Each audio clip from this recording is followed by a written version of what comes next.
नमस्कार. आजपासून BBC Kaij live एक खास उपक्रम आपल्यासाठी सुरू करत आहे. ते म्हणजे शिका इंग्रजी व्याकरण अगदी घरी बसून. खरं तर आपल्या सगळ्यांना माहिती आहे की जवळजवळ गेली 30 वर्षांहून अधिक काळ मी इंग्रजी विषयाचं अध्यापन केज शहरात करत आहे आणि या माध्यमातून माझ्या प्रयत्नातून या ग्रामीण भागातील विद्यार्थ्यांना इंग्रजी विषयाचं एक सखोल ज्ञान देण्याचा मी प्रयत्न केलेला आहे. त्यामध्येही खास करून इंग्रजी विषयाचं व्याकरण अगदी उत्कृष्टपणे शिकवण्याचा प्रयत्न मी सदैव करत आलेलो आहे आणि त्यातून माझे अगदी हजारो विद्यार्थी देशाच्या कानाकोपऱ्यामध्ये आज अगदी स्वाभिमानानं आपल्या आपल्या क्षेत्रामध्ये काम करत आहेत. उद्देश आहे की केज तालुका हा ग्रामीण तालुका म्हणून ओळखला जातो आणि या भागामध्ये शिक्षण जरी आजकाल अनेक संस्था आलेल्या असल्या सगळं झालं असलं तरी एक दर्जेदार शिक्षण जे हवं असतं ते कधीकधी विद्यार्थ्यांना खास करून इंग्रजी विषयाचं मिळत नव्हतं आणि म्हणून मी खरं तर भारतीय सेनेतील 10.5 वर्षाची नोकरी सोडल्यानंतर आणि उस्मानिया युनिव्हर्सिटी हैदराबाद इथून माझं इंग्रजी विषयातील MA पूर्ण केल्यानंतर आणि BEd केल्यानंतर मी केज शहरामध्ये माझे क्लासेस सुरू केले आणि आज 30 वर्षांहून अधिक काळ आपण पाहत आहात की मी माझ्या या विषयाचं अध्यापन करत आहे. आता माझी एक संकल्पना आहे किंवा माझा असा एक नवीन प्लॅन आहे की या भागातील विद्यार्थ्यांना अगदी ऑनलाईन मोफत इंग्रजी व्याकरण शिकण्याची संधी मिळावी. कारण आता तुम्ही बघाल की मी जे अध्यापन करणार आहे ते ग्रामीण भागातील विद्यार्थ्यांना अनुसरून करणार आहे. अर्थात ग्रामीण भागातील विद्यार्थ्यांना कोणत्या भाषेमध्ये आणि कोणत्या प्रकारे आपण समजवलं पाहिजे याचा एक वेगळा पॅटर्न असतो आणि या पॅटर्नमध्ये जे शिक्षक यशस्वी होतात ते ग्रामीण भागातील विद्यार्थ्यांना उत्कृष्टपणे घडवू शकतात. म्हणून मी प्रयत्न करणार आहे की आमच्या भागातील विद्यार्थ्यांना या विषयातलं एक सखोल इंग्रजी ग्रामरचं अर्थात इंग्रजी व्याकरणाचं ज्ञान देण्याचा माझा प्रयत्न आहे. यामध्ये मी सगळे आर्टिकल्स ज्यामध्ये अगदी सुरुवात टेन्सपासून राहणार आहे. टेन्स असतील, त्यानंतर direct indirect speech, voice, degree, सगळ्या विषयांना अगदी सविस्तरपणे मांडणी करून आपल्याला शिकवणार आहे. फक्त एवढंच आहे की आपण जो मी विषय शिकवतो तो काळजीपूर्वक ऐकला पाहिजे आणि ग्रहण करून किंवा लक्ष केंद्रित करून तो जर तुम्ही शिकलात तर निश्चित इंग्रजी व्याकरणामध्ये तुम्ही एक परिपूर्णता हासिल करू शकाल. चला तर आज सुरुवात मी करणार आहे फक्त आज अगदी सोप्या इंग्रजी व्याकरणाच्या एका भागापासून आणि तो म्हणजे question tag. Let us see here. Question tag. Question tag हा अगदी बऱ्याच काळापासून इंग्रजी व्याकरणामध्ये शिकवला जाणारा भाग आहे. क्वेश्चन टॅग काय आहे? आपल्याला माहिती आहे की कुठलंही विधान बोलल्यानंतर त्या विधानावर अधिक भर देण्यासाठी म्हणा किंवा ऐकणाऱ्याच्या मनावर ते विधान अधिक बिंबवण्यासाठी त्या विधानाच्या शेवटी एक छोटा प्रश्न जोडला जातो. यालाच आपण क्वेश्चन टॅग असं म्हणतो. विद्यार्थी मित्रांनो, क्वेश्चन टॅगची गरज का आहे? मी आता म्हटलं आपल्याला एखादा मुद्दा, एखादा विषय किंवा एखादं वाक्य आपण जेव्हा बोलतो त्या वाक्यावर ऐकणाराचं समर्थन घेण्यासाठी, ऐकणाराला सुद्धा आपल्या मताशी सहमत करण्यासाठी आपण अशा प्रकारचा क्वेश्चन टॅग त्या वाक्याच्या शेवटी जोडत असतो. आता क्वेश्चन टॅग कसा जोडला जातो हे मी तर सांगणार आहे, पण तत्पूर्वी टॅग या शब्दापासून सुरुवात करूया. Question tag. खरं तर टॅग म्हणजे काय असतं माहिती का विद्यार्थी मित्रांनो? टॅग म्हणजे एक जोडून ठेवणारी वस्तू, काही असेल ते. बुटाला बुटाचे 2 भाग असतात, त्यांना जोडून ठेवणाऱ्या बुटाच्या लेस असतात. खरं तर लेसच्या सुरुवातीला व्यवस्थित त्या छिद्रामध्ये लेस जावी याच्यासाठी काही कधी छोटे काही हे जोडलेले असतात पार्ट्स, त्याला आपण खरं तर टॅग असं म्हणतो. म्हणजे किंवा फाईलमध्ये, ऑफिसमध्ये तुम्ही बघितलं असेल, ऑफिसमध्ये फाईल जोडण्यासाठी जेव्हा काही कागद आपण एकत्र, आजकाल फाईल वेगवेगळ्या आल्यात, पट्टी फाईल आल्यात आता, त्यामुळं जुन्या फाईल नाही आहेत, परंतु पहिल्या फाईल ह्या धाग्यानं जोडल्या जात होत्या. त्याला देखील ऑफिसमध्ये तुम्हाला माहिती असेल टॅग म्हणत होते, फाईल टॅग. त्याला फाईल टॅग असं म्हणतात.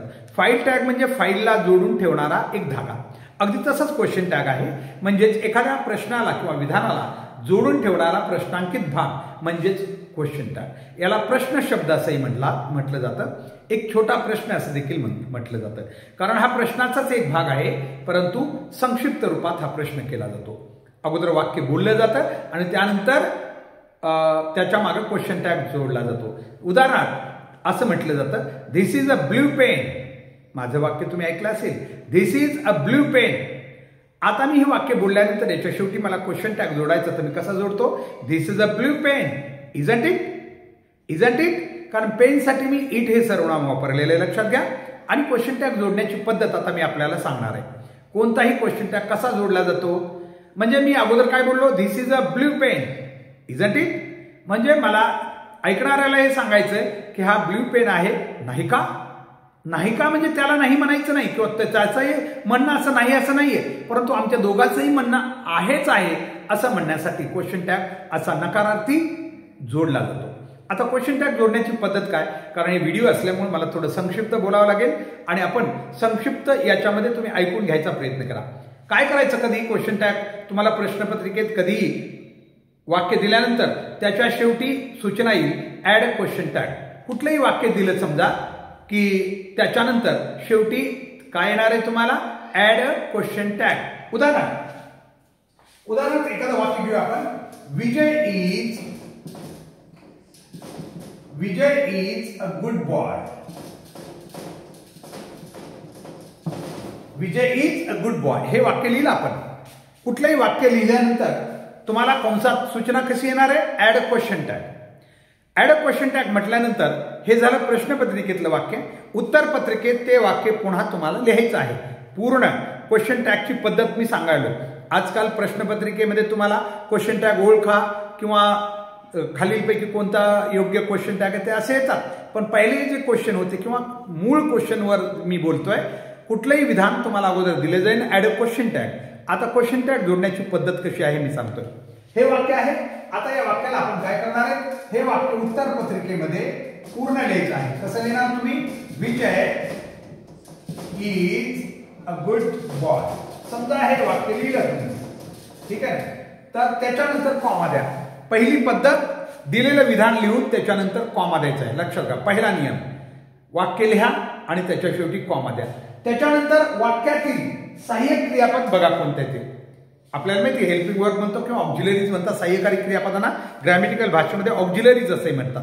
तर त्याच्यानंतर जो वाक्यातील सहाय्यक क्रियापद तुम्हाला शोधायचं आहे. सहाय्यक क्रियापद जे बी असेल ते आपल्याला पुढे घ्यायचं आहे. या वाक्यामध्ये इज हे सहाय्यकारी क्रियापद आहे म्हणून घेतलं. पण समजा ज्या वाक्यात सहाय्यकारी क्रियापद येत नाही तिथं काय करणार, तर लक्षात ठेवा, इंग्रजीमध्ये फक्त दोनच काळातील वाक्य असे आहेत, एक साधा वर्तमान काळ आणि दुसरा साधा भूतकाळ, ज्याला आपण सिंपल प्रेझेंट टेन्स आणि सिंपल पास्ट टेन्स म्हणतो. या वाक्यात जर एखादं या काळात जर वाक्य आलंच तर त्या ठिकाणी टू डूची सहाय्यक रूपे वापरायची आहेत. ती कशी वापरायची, साध्या वर्तमान काळात जर वाक्य तुम्हाला दिलेलं असलं समोरचं तर डू किंवा डज वापरायचंय. त्यात ही डू कधी डज कधी, जर दिलेल्या वाक्यात तुम्हाला क्रियापदाला येस किंवा येस प्रत्यय लागलेला असेल तर तुम्ही डज वापरा, आणि जर नसेल येस किंवा येस प्रत्यय तर डू वापरा. हा नियम कुणाला समजत नसेल तर मी असं सांगेन, तुमच्या वाक्याचा कर्ता साध्या वर्तमान काळात जर तृतीय पुरुषी एकवचनी असेल, तृतीय पुरुषी एकवचनी, तर तुम्ही डू किंवा डज वापरा, आणि जर इतर वेळी डू वापरा. हे झालं साध्या वर्तमान काळासाठी किंवा सिंपल प्रेझेंट टेन्ससाठी.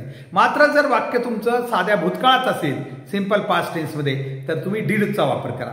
ते आपण पुढे बघूया, परंतु हे लक्षात असू द्या. पहिला नियम काय सांगितलं तुम्हाला, सहाय्यकारी क्रियापद पुढे घ्या. त्यानंतर वाक्य वाचा. वाक्यात जर नॉट असेल, तुमच्या दिलेलं वाक्य जर नॉट असेल तर तुमचा क्वेश्चन टॅग हा तुम्हाला नॉट घ्यायचं नाही जर असेल तर, आणि जर नसेल तर नॉट क्वेश्चन टॅग मध्ये घ्यायचं आहे. लक्षात घ्या पुन्हा एकदा, तुमच्या दिलेल्या वाक्यात जर नॉट असेल तर क्वेश्चन टॅग मध्ये नॉट घेऊ नका, आणि नसेल तर घ्यायचं आहे. आता हे नॉट कसं घ्यायचं, नेहमी संक्षिप्त रूपात. इज नॉट असेल तर इजंटच करायचं. तुम्हाला इज नॉट लिहायचं असेल तर इजंट, डू नॉट लिहायचं असेल don't, did not didn't, has not हॅजंट, cannot can't, would not wouldn't वगैरे. म्हणजे जसं नॉट वापरायचं संक्षिप्त रूपावर वापरायचंय.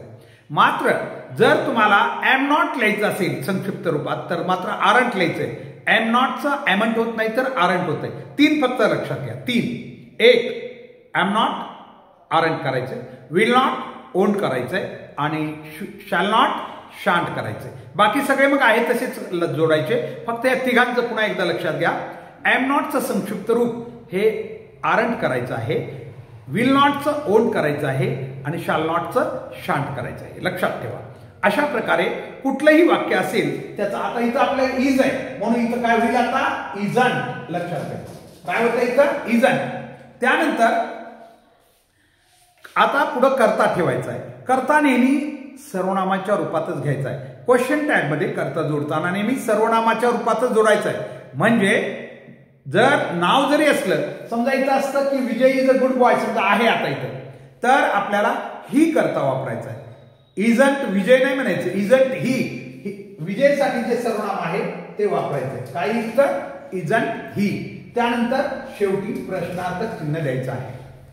हा झाला आपला क्वेश्चन टॅग. पुन्हा एकदा सांगतो, कुठल्याही वाक्याला क्वेश्चन टॅग जोडताना पहिल्यांदा तुम्हाला काय करायचंय, वाक्य आहे तसं लिहायचंय, त्याच्यानंतर त्याला कॉमा द्यायचा आहे, त्यानंतर वाक्यातील सहाय्यक क्रियापद पुढे घ्यायचे. नीट बघा, सहाय्यक क्रियापद असणार आहे, फक्त दोनच काळ असतील तर सहाय्यक क्रियापद नसेल, साधा वर्तमान काळ किंवा साधा भूतकाळ. अशा वेळी मी आत्ताच तुम्हाला सांगितलं, साधा वर्तमान काळ असेल तर डू किंवा डज वापरा आणि साधा भूतकाळ असेल तर डीड वापरायचं. लक्षात असू द्या. आणि इतर वेळी तुम्ही मग आहे ते सहाय्यकारी क्रियापद पुढे घ्या. त्यानंतर वाक्यात जर नॉट असेल, आता नॉट कशा कशाच्या रूपात असतं हे एक लक्षात घ्या.